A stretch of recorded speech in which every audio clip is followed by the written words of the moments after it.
What's happening, guys? Welcome back. This has been by far the longest break I've ever had from YouTube.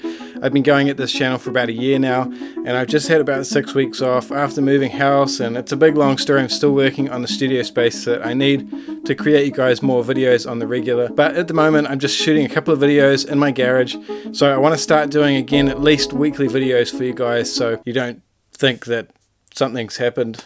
I don't know. Once my studio is finished, we'll start doing 2 weekly, probably even more regular than that. But as you guys will probably know by now, this video is all about a new slider that I just received in the mail. I've been after a slider for a while just for some more cinematic shots, maybe ring shots and stuff at a wedding, or establishing shots of the venue and things like that. But one of my friends has this really awesome car that we've been making a couple of videos about, and I put it to work just about every shot I used with the slider other than the main static shot. So we're going to go over some of those clips at the moment, and also what settings I used to shoot them. Now, in terms of video information, this was all filmed on the A7R Mark III and a few select lenses. I mostly shot in manual focus, and I did use my S-Log2 profile. I also have a link about that. I'll put that in the description as well. And it was just color graded with my LUTs that I'm still working on. They haven't been released yet. If you've been enjoying my Lightroom presets, thanks for supporting me there. The LUTs will be out as soon as I'm ready to release them. So I have it here with me. It's the Micro 2 slider by a company called Zeapon. I think that's how you say it. I'll put the title down here so you can check it out for yourselves, but that's the company. It's called a Micro 2. Now, one of the main things I noticed straight off the bat is that it's built really nicely. It's all aluminium. It does have some plastic bits here and there, but even the plastic bits feel like they're really well made.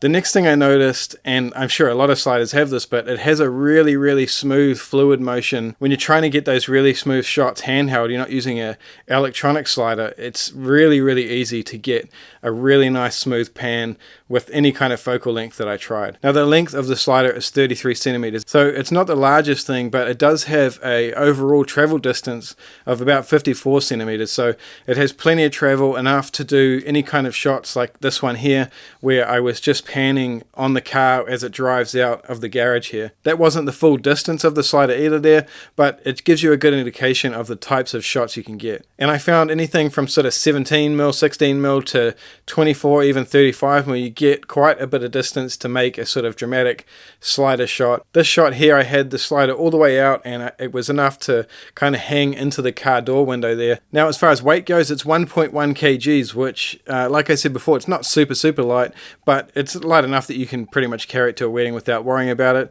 And it can take up to a 5 kg payload, which is massive. I don't know of any cameras that weigh that much. I'm probably wrong, but it can carry any camera you need it to carry. Now, with the version that they sent me, it also came with the Easy Lock 2 system, which is the little plate and leg system that just goes onto the bottom of the slider, making it really easy just to put down on a table or anything like that, anything around you that's flat. It does have the little rubber feet that fold out, as you can see here, and when it's on a table, any kind of semi-smooth surface, it does really stick to the table, and it's not hard to sort of get a really fluid shot without it being on a tripod. Now, with the kit, it did also come with a little ball head, which is a really nice add-on. It's really well made, all metal construction, just like the rest of the kit. But all I did was just chuck this Arca Swiss head that I had laying around from an old broken tripod, because my Sony cameras have the little Arca Swiss plate on the bottom of them. So for me, it's just really easy to flip in and out. But it does have a standard thread size on the ball head supplied if you want to use any camera. It definitely feels strong enough to hold a big DSLR. That I don't think that would be a problem at all. The other thing I did was just put my standard video plate on the bottom of it. So when I take my video tripod across to a job or to a wedding, I can just clip it in really easy, clip the camera on top, and I'm done. Now, when it's in travel mode, when you're taking it with you, it does have little locks on either side of the slide head, just so you can clip them in there and it's not going to be sliding all over the place. So if you're after a slider, guys, this is a really good option. Like I said, I haven't tried all of the sliders out on the market. I have been sent a few, and to be honest, probably the main thing I'm going to say when you're looking for a slider is just it has that fluid drag motion that you can get with these kind of sliders.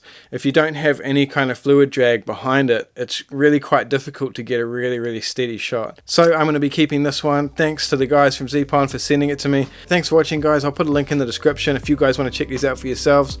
I don't get any referral commission or anything by selling these, so this is just really what I really like, and I'm going to continue to use it. Thanks for watching. I'll see you in the next video.